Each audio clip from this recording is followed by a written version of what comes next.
Hello friends, चलो आज के इस वीडियो में बताने जा रहे हैं इम्यूनिटी। अगर वीडियो पसंद आए तो प्लीज चैनल को सब्सक्राइब करें। देखो, इम्यूनिटी का मतलब होता है कि डिजीज कॉजिंग ऑर्गेनिजम्स, ठीक है।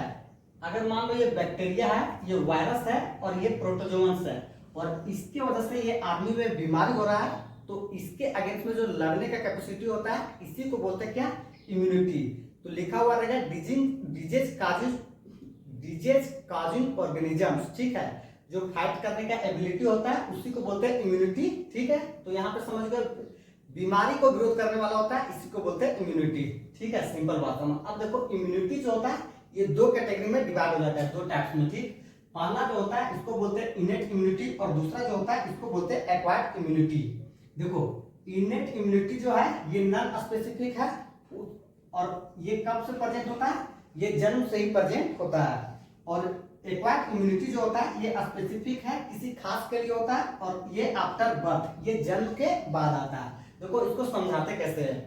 यहाँ पे देखो, एक मान लो वायरस के कारण इसके पास बीमारी हो गया, दूसरा इधर से मान लो ये बैक्टीरिया के कारण हो गया और तीसरा इसके पास जो बीमारी हो गया प्रोटोजोअन के कारण हो गया।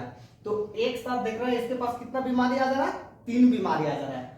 तो ये तीनों के रिस्पॉन्स बनाएगा, तो इसको बोलते हैं हम लोग नॉन स्पेसिफिक, कि किसी खास के लिए नहीं, उस सबके लिए एक बराबर है, ठीक। और वो प्रेजेंट कब से, बर्थ से, ठीक है। और यहाँ पे स्पेसिफिक मतलब यहाँ पे हमको एक लेना पड़ता है, ठीक है, एक को डिसाइड करना पड़ता है। जैसे कि मान लो अगर हम वायरस के लिए ले रहे हैं, तो वायरस के लिए अगर एंटीबायोटिक्स हम ले रहे हैं तो वो कभी भी बैक्टीरिया के लिए काम नहीं करेगा, ठीक है। या फिर मान लो टाइफाइड बीमारी है, ठीक है, तो टाइफाइड का हम इलाज कराए हैं और टाइफाइड का हम दवा लिए हैं, तो ये बैक्टीरिया के वायरस के लिए कभी भी काम नहीं करेगा। तो इसको बोलते हैं स्पेसिफिक, किसी एक के लिए, ठीक। अब यहाँ पे इसके बाद समझ गया होंगे। अब देखो नेक्स्ट यहाँ पे, ठीक है, इनेट इम्यूनिटी जो होता है ये बैरियर कैसे होता है कि उसका शरीर में क्या करता है, बाहर से बैक्टीरिया हो, ये प्रोटोजोअन्स हो, ये इंटर कर जाता है। वो रास्ता कैसे होता है, तो सबसे पहला नंबर पे है फिजिकल बैरियर। फिजिकल मतलब देखो, शरीर को ही ध्यान से देखो, फिजिकल, इसी को ध्यान से देखो।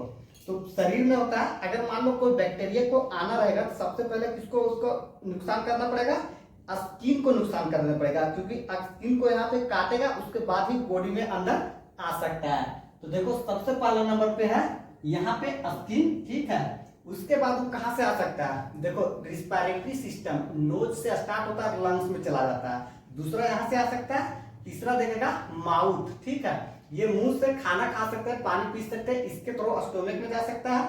और इसके बाद जो है उसको देखो यहाँ पे लिखा हुआ यूरोजेनिटल ट्रैक्ट, ठीक है। इसका मतलब क्या होता है, तो यहाँ पे रिस्पिरेटरी ट्रैक्ट, गैस्ट्रोइंटेस्टाइनल ट्रैक्ट लिखा हुआ है। यूरोजेनिटल ट्रैक्ट का मतलब ये होता है कि पेशाब का रास्ता, ठीक है, यूरिन। तो उस रास्ता से बैक्टीरिया क्या हो सकता है, बॉडी के अंदर जा सकता है। तो ये सभी जितना भी होगा ये किसके अंदर आएगा, ट्रैक्ट वाला। तो ध्यान रखेगा फिजिकल बैरियर के अंदर। अब देखो फिजियोलॉजिकल बैरियर के अंदर क्या आता है। फिजियोलॉजिकल बैरियर के अंदर ये आता है, सबसे पहले यहाँ पे ध्यान से देखो, ये आदमी अगर रोता है, ठीक है, रोने के बाद इसके पास क्या होगा, आंख से आंसू आएगा, और जब आंख से आंसू आएगा तो आंख के अंदर जो माइक्रोब का ग्रोथ हो रहा होता है, उस ग्रोथ को क्या करेगा, ये उसको बाहर निकाल देगा, ठीक है। और इस तरह से इसके आंख में जो बैक्टीरिया या माइक्रोब का ग्रोथ हो रहा था जिससे नुकसान होता है, वो क्या हो जाता है, बाहर चला जाता है, पहला नंबर पे, ठीक है। दूसरा नंबर पे देखो HCl, ठीक है। तो HCl का सिक्रेशन कहाँ पे होता है, तो HCl का सिक्रेशन इसका स्टोमक में होता है। अब स्टोमक में HCl के वजह से यहाँ पे कोई भी माइक्रोब्स का ग्रोथ अच्छा से नहीं हो पाता है, जो कि अनवांटेड होता है, जो जरूरत के लिए नहीं होता है। तो HCl का सिक्रेशन को ध्यान रखेगा। अब इसके बाद देखो सलाइवा, माउथ में क्या बन जाता है, सलाइवा बन जाता है। अब जो लार बन जाता है, इसके वजह से भी माउथ में कोई भी बैक्टीरिया का ग्रोथ नहीं हो पाता है। तो देखो फिजियोलॉजिकल बैरियर का ये सभी था। अब इसके बाद देखो सेलुलर बैरियर। देखो सेलुलर बैरियर को एक ही याद रखेगा, फेगोसाइटोसिस, ठीक है। ये बहुत ज्यादा होता है, इसका अधिकतर सवाल आता है कि फेगोसाइटोसिस में कॉम्बिनेशन, ठीक है, मोनोसाइट न्यूट्रोफिल्स, यहाँ पे लिम्फोसाइट लिख देगा और यहाँ पे बेसोफिल्स लिख देगा। तो गलती नहीं करना, मोनोसाइट और न्यूट्रोफिल्स को टिक करेगा। यही होता है जो फेगोसाइटोसिस होता है, यानी कि किसी को भी डिस्ट्रॉय करने का कैपेसिटी होता है इसके पास, ठीक। अब इसके बाद देखो साइटोकाइन। साइटोकाइन बैरियर जो होता है इसमें है इंटरफेरोन। इंटरफेरोन इसको समझना होगा। देखो कैसे समझना होगा। अगर मान लो ये वायरस से इंफेक्टेड सेल्स है, ठीक है, बाहर से इसको वायरस आता है और वायरस इसको क्या किया, इंफेक्ट कर दिया। अब ये वायरस से इंफेक्टेड सेल्स है और बाकी जो इधर रेस्ट का सेल्स है वो इंफेक्टेड नहीं है, तो इसी से एक प्रोटीन रिलीज होता है जिसको बोलते हैं इंटरफेरोन, और यही इंटरफेरोन जो होता है ये बाकी के सेल को इंफेक्ट होने से बचाने के काम करता है। तो ये हो जाता है यहाँ पे कंप्लीट। अब देखो एक्वायर्ड इम्यूनिटी का, यहाँ पे लिखा हुआ प्राइमरी रिस्पॉन्स और यहाँ पे लिखा हुआ सेकेंडरी रिस्पॉन्स। अगर बात करते हैं कि अगर मान लो इसको एक माइक्रोब्स है या एक बैक्टीरिया है, ठीक है, ये बैक्टीरिया इसको फर्स्ट टाइम नुकसान किया 5 साल पहले, ठीक है। अब 5 साल पहले नुकसान किया तो ये जो आदमी के अंदर जो इम्यून सिस्टम था वो इम्यून सिस्टम उतना ज्यादा इसको ध्यान नहीं दिया, रिस्पॉन्स इसके अगेंस्ट में उतना हार्ड एक्शन नहीं लिया।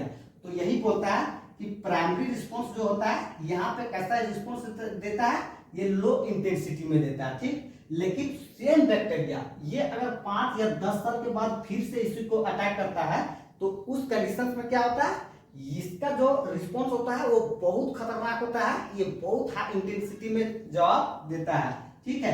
तो यहाँ पे दिया हुआ सेकेंडरी रिस्पॉन्स कैसा आता है, बहुत हाई रहता है। तो ये रिस्पॉन्स जो आता है ये कहाँ से आता है, ये लिम्फोसाइट से आता है। अब लिम्फोसाइट देखो आगे करता क्या है। अब लिम्फोसाइट जो होता है ये खुद 2 कैटेगरी में डिवाइड हो जाता है, ठीक। एक हो जाता है बी लिम्फोसाइट और दूसरा हो जाता है टी लिम्फोसाइट। अब बी लिम्फोसाइट जो होता है ये बहुत इंपॉर्टेंट सवाल बनता है कि बी लिम्फोसाइट एंटीबॉडी को क्या करता है, प्रोड्यूस करता है, और टी लिम्फोसाइट एंटीबॉडीज को प्रोड्यूस नहीं करता है लेकिन एंटीबॉडी को प्रोड्यूस करने में मदद करता है, यानी कि बी सेल्स को क्या करता है, टी लिम्फोसाइट उसको मदद करता है एंटीबॉडी बनाने के लिए, ठीक। तो यहाँ से ये काफी था। अब इसके बाद देखो सेल मेडिएटेड इम्यून सिस्टम, ये क्या होता है, और इसके बाद ह्यूमरल इम्यून रिस्पॉन्स। तो ये सभी जो था ये ह्यूमरल इम्यून रिस्पॉन्स के अंदर आ जाता है। सेल मेडिएटेड इम्यून रिस्पॉन्स का मतलब ये होता है, इसको ध्यान रखेगा, सेल मेडिएटेड इम्यून रिस्पॉन्स का मतलब ये होता है कि अगर किसी कंडीशन में हार्ट फेल हो जाता है या फिर किडनी फेल हो जाता है तो इसको हम ट्रांसप्लांटेशन करते हैं, यानी कि दूसरा के किडनी को लगा देते हैं दूसरा आदमी में, ठीक है। ये आदमी है इसका किडनी ले लिए और दूसरा आदमी में शिफ्ट करा दिए। तो उस कंडीशन में जो रहता है इम्यून रिस्पॉन्स जो रहता है ये अपना और दूसरा को पहचानता है, सेल्फ और नॉन सेल्फ को पहचानने के काम करता है। तो ये भी काम कौन करता है, टी सेल्स करता है, जिसको बोलते हैं सेल मेडिएटेड इम्यून सिस्टम, ठीक है। अब यहाँ पे हो जाता है पूरा कंप्लीट, आता है एंटीबॉडी के बाद, ठीक है। प्रोडक्शन किसका हो गया, एंटीबॉडी का। तो देखो एंटीबॉडी का सबसे पहला रिप्रेजेंटेशन पूछता है कि रिप्रेजेंट कैसे करते हैं, तो ध्यान रखेगा H2 और L2, ठीक है, ये दोनों को एक साथ कंबाइन करेंगे तो जाकर के रिप्रेजेंट क्या होगा, एंटीबॉडी। अब एंटीबॉडी का जो रफली डायग्राम यहाँ पे लिखा हुआ है, देखो ये वाला जो रहेगा इसको बोलते हैं शॉर्ट चेन, और ये वाला जो पूरा बड़ा रहता है इसको बोलते हैं लॉन्ग चेन। तो शॉर्ट वाला को बोलते हैं लाइट चेन और जो बड़ा वाला होता है इसको बोलते हैं हेवी चेन।